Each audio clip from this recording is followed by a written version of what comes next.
नमस्ते दोस्तों। परसों किसी भाई ने मैसेज किया था। उसने कहा कि भैया आप जो सुजेस्ट डालते हो उसमें नीति वगैरह और जो योजना है वो उसके डेटा याद नहीं हो रहे हैं।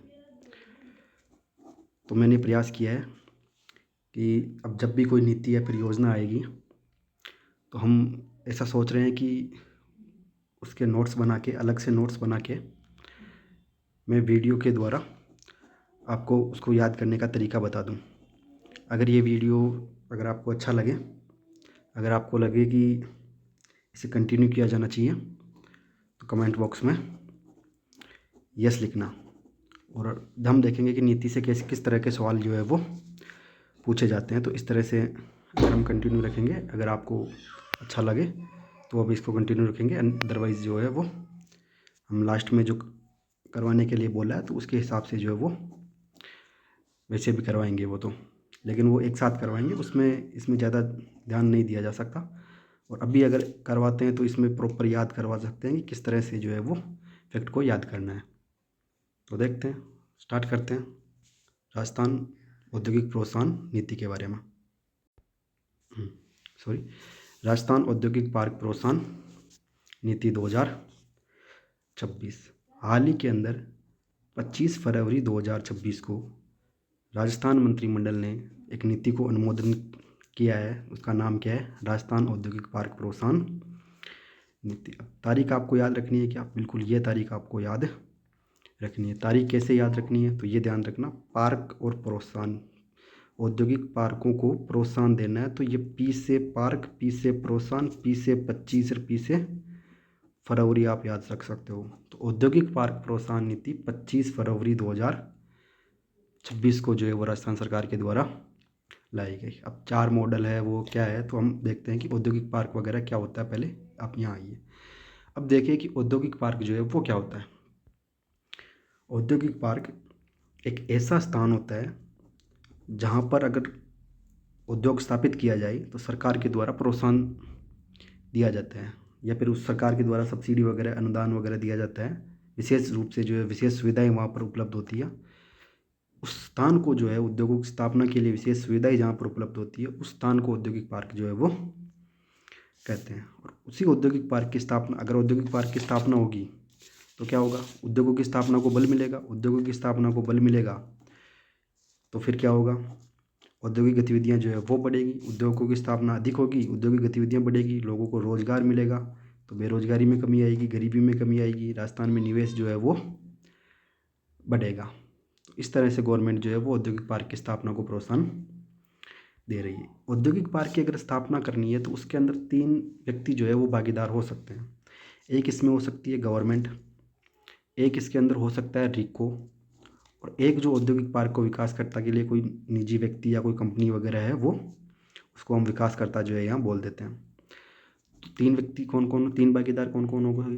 गवर्नमेंट हो गई, सरकार, रिको है और विकासकर्ता है। अच्छा, रिको क्या होता है?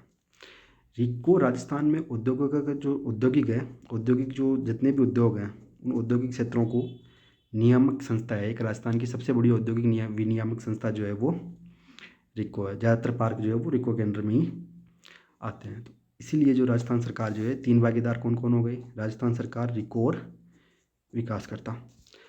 अब इन 3 भागीदारों को कि कौन से भागीदार को कहाँ पे जो है वो स्थापित कर सकती है, वो कैसे स्थापित उद्योग कर सकती है, उसके आधार पर जो है इसको 4 प्रकार या 4 मॉडल के अंदर जो है विभाजित किया गया है। तो औद्योगिक पार्क प्रोत्साहन नीति में कितने मॉडल दिए गए? 4 मॉडल जो है वो दिए गए हैं, मॉडल ए, बी, सी और डी नाम से।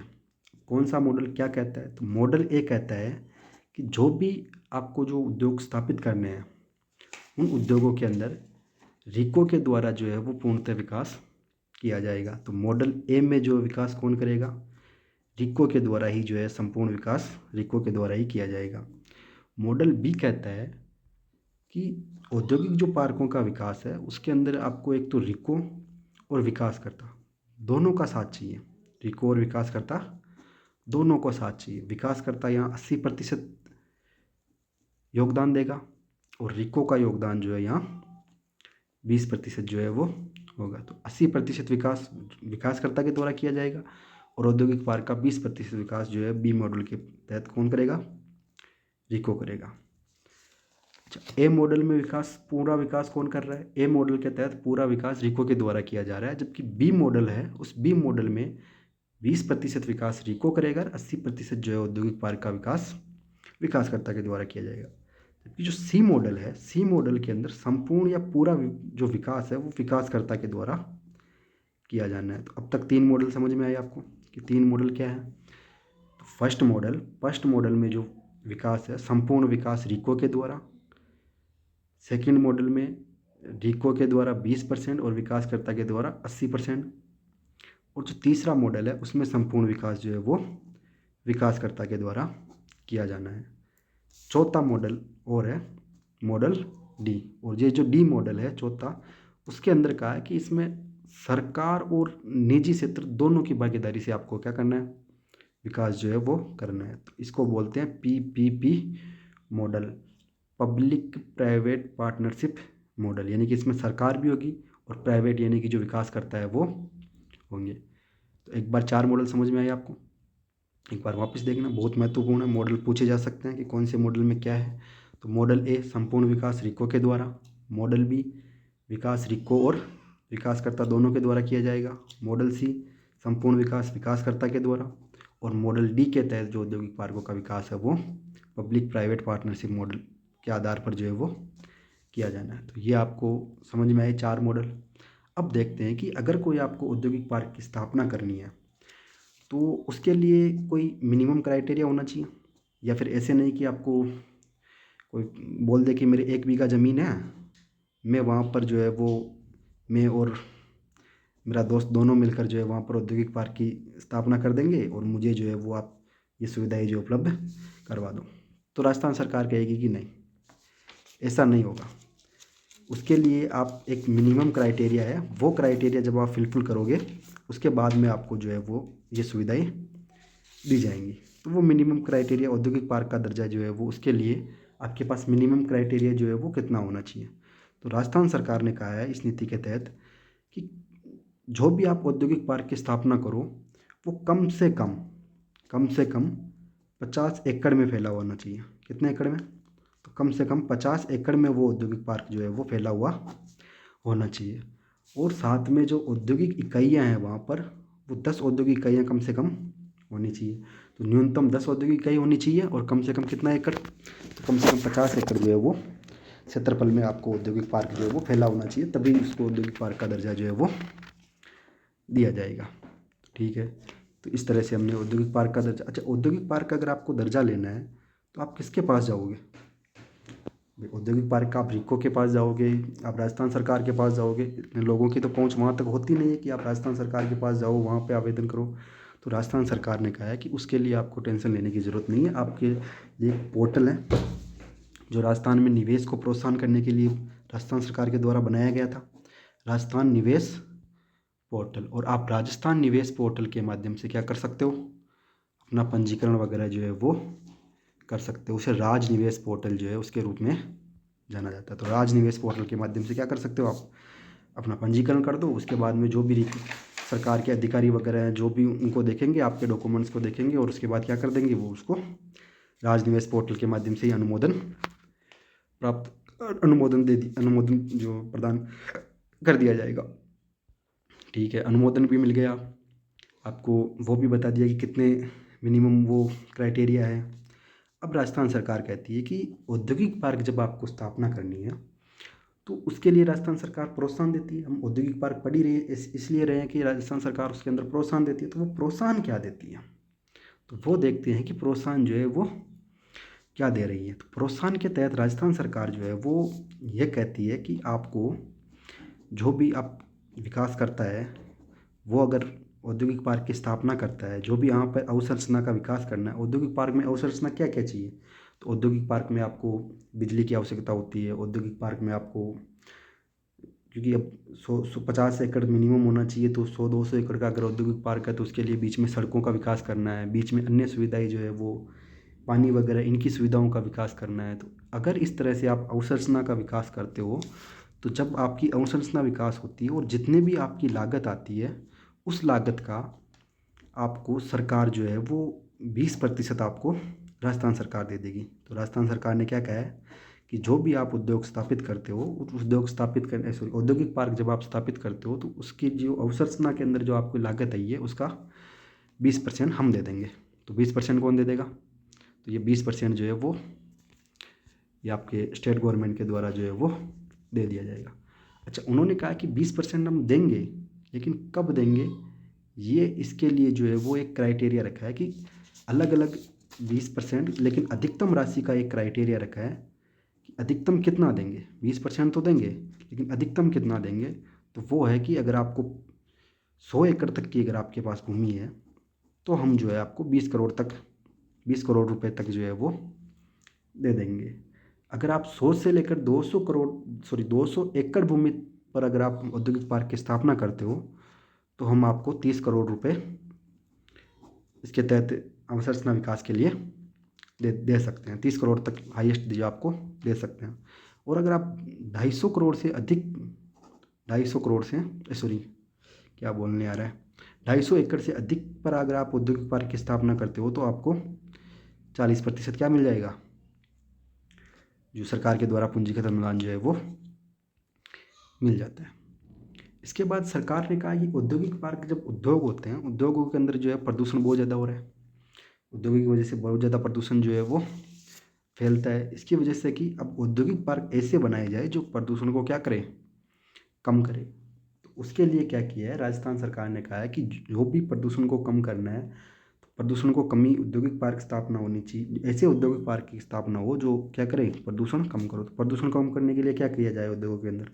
तो वही कि आपको अपशिष्ट प्लांट जो है वो लगा दो। जो भी उद्योगों से जो कचरा वगैरह अपशिष्ट प्राप्त होता है उसको निपटान के लिए वहीं पर अगर उपचार संयंत्र वगैरह जो लगा दिया जाए तो ये कम हो जाएगा। तो उस उपचार संयंत्र लगा दिया जाए तो कम हो जाएगा।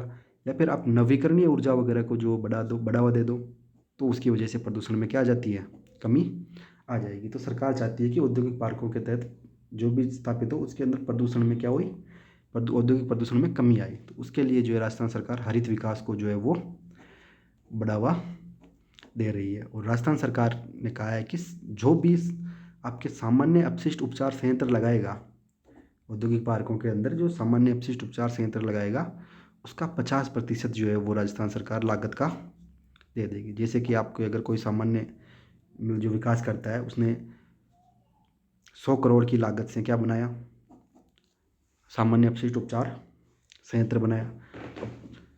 राजस्थान सरकार कहती है कि 50% यानी कि 50 करोड़ रुपए तक क्या दे देंगे, हम दे देंगे। तो क्या वो दे देगी? बिल्कुल नहीं। वो आपको 50% देने की बात जो है राजस्थान सरकार ने की है, लेकिन उसकी अधिकतम सीमा जो है उसने निर्धारित की है कि अधिकतम हम 12.5 करोड़ ही दे सकते हैं। अधिकतम कितना दे सकते हैं? 12.5 करोड़ ही दे सकते हैं। इसका मतलब है कि अगर आपने 25 करोड़ का बनाया है, अगर आपने 25 करोड़ की लागत से कोई औद्योगिक पार्क बनाया है तो उस औद्योगिक पार्क का हम 50% यानी कि 12.5 करोड़, वो उस कंडीशन में 25 करोड़ तक के में हम 12.5% दे देंगे। लेकिन अगर आपने उससे ज़्यादा का अगर बनाया है तो फिर हम 50% के हिसाब से नहीं देंगे, हम सिर्फ अधिकतम जो 12.5 करोड़ है वो ही देंगे। तो ये सामान्य अपशिष्ट उपचार संयंत्र पर जो है वो कितना मिलेगा, 50%, अधिकतम 12.5 करोड़ तक दिया जाएगा। अच्छा, राजस्थान सरकार ने कहा है कि नवीकरणीय ऊर्जा को भी बढ़ावा दिया जाना है, क्योंकि आपको प्रदूषण में कमी करनी है तो नवीकरणीय ऊर्जा को बढ़ावा देना है। नवीकरणीय ऊर्जा को बढ़ावा देने के लिए सरकार ने कहा है कि अगर आप नवीकरणीय ऊर्जा का प्रयोग जो है वो आपके औद्योगिक पार्क में करते हो तो उसके लिए आपको 7 वर्षों तक जितने भी विद्युत शुल्क वगैरह जो लिए जाते हैं उनके अंदर 100% की छूट दी जाती है। नवीकरणीय ऊर्जा को बढ़ावा देने के लिए कितने वर्षों तक, 7 वर्षों तक 100% की जो है वो क्या दी जाती है, छूट दे दी जाएगी।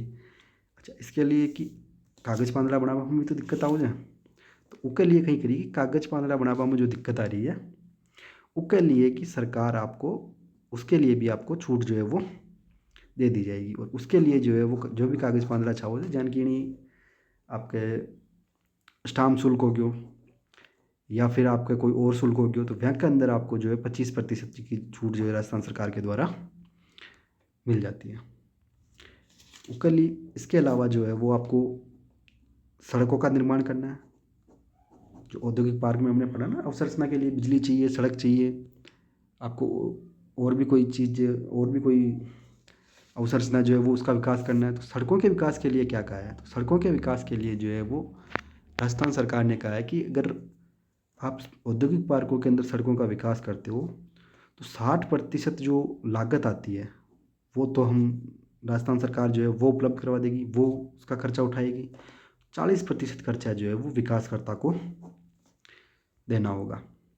तो 60% खर्चा सड़क के निर्माण में कौन देगा, राजस्थान सरकार, और 40% खर्चा कौन देगा, वो आपके विकासकर्ता के द्वारा दिया जाएगा। हालांकि राजस्थान सरकार इसमें अधिकतम जो है वो 3 करोड़ तक ही देगी। ऐसा नहीं कि आप 50 करोड़ की तो कह दो कि 50 करोड़ की मेरी सड़क बन गई, आप 60% दे रहे हो, इसका मतलब आपको लो 30 करोड़ दे दो। नहीं, राजस्थान सरकार ने कहा है कि इतनी सड़कें भी नहीं बनानी है वहाँ पे, तो मैं अधिकतम, राजस्थान सरकार अधिकतम 3 करोड़ रुपये जो है वो दे सकती है। सड़कों के विकास के लिए 60% राजस्थान सरकार, 40% विकासकर्ता के द्वारा दिया जाएगा, और 3 करोड़ रुपये अधिकतम जो राजस्थान सरकार दे सकती है।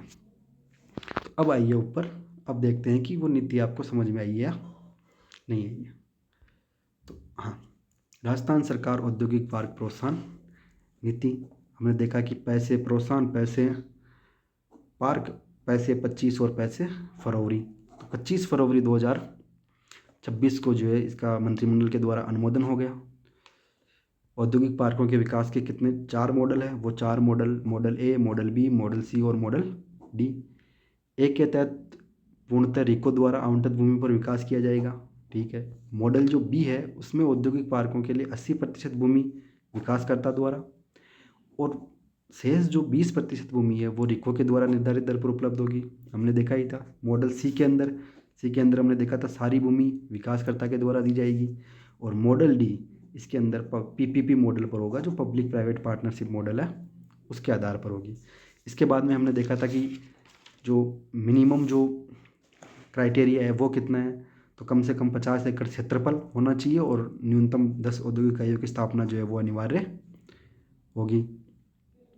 औद्योगिक नीति में प्रदूषण कमी करने की जो बात कही गई थी, हाँ, ये कहा था अवसंरचना विकास पर 20% जो है वो पूंजी अनुदान राजस्थान सरकार दे रही है। तो उसके हिसाब से अगर आपको देखना है कि जो प्रथम 10 डेवलपर्स होंगे, जो प्रथम 10 औद्योगिक पार्कों का विकास करता होंगे, उन्हीं को जो ये सुविधाएं जो है वो दी जाएगी। आपको 20% पूंजीगत अनुदान उन्हीं को दिया जाएगा। ऐसे नहीं कि आप 10 साल बाद में कहो कि नहीं मैं औद्योगिक पार्क स्थापित कर रहा हूँ अब मुझे दो, या फिर कि आप 11वें आए तो उसके लिए नहीं दिया जाएगा। प्रथम जो 10 औद्योगिक पार्क जो विकास करता है उसी को जो है सामान्य अवसंरचना विकास पर 20% पूंजीगत अनुदान मिलेगा। इसकी अधिकतम सीमा देखी हमने 100 करोड़ तक के लिए, 100 एकड़ तक के लिए 20 करोड़, 100 से 250 एकड़ के लिए 30 करोड़, 250 से अधिक एकड़ के लिए वो आपको 40 करोड़ रुपए जो है अधिकतम सीमा रहेगी। इसके बाद हमने देखा कि हरित विकास को बढ़ावा देने की सरकार बात कर रही है। इसके लिए जो है वो एक तो नवीकरणीय ऊर्जा को प्रोत्साहन दिया जा रहा है, 7 वर्षों तक 100% विद्युत शुल्क नवीकरणीय ऊर्जा में दिया जा रहा है। हरित विकास के लिए जो CETP पर व्यय का 50%। तो CETP क्या है, तो CETP का फुल फॉर्म है कॉमन इफ्लुएंट ट्रीटमेंट प्लांट। तो कॉमन इफ्लुएंट ट्रीटमेंट प्लांट यानी कि सामान्य अपशिष्ट उपचार संयंत्र। अगर सामान्य अपशिष्ट उपचार संयंत्र, तो सामान्य अपशिष्ट उपचार संयंत्र CETP, उस पर जो है व्यय का कितना प्रतिशत, 50% अधिकतम 12.5 करोड़ कौन दे देगा, राजस्थान सरकार। अनुमोदन कहाँ से मिलेगा आपको, तो राजनिवेश पोर्टल के माध्यम से। नवीकरणीय ऊर्जा पर 7 वर्षों तक 100% की छूट।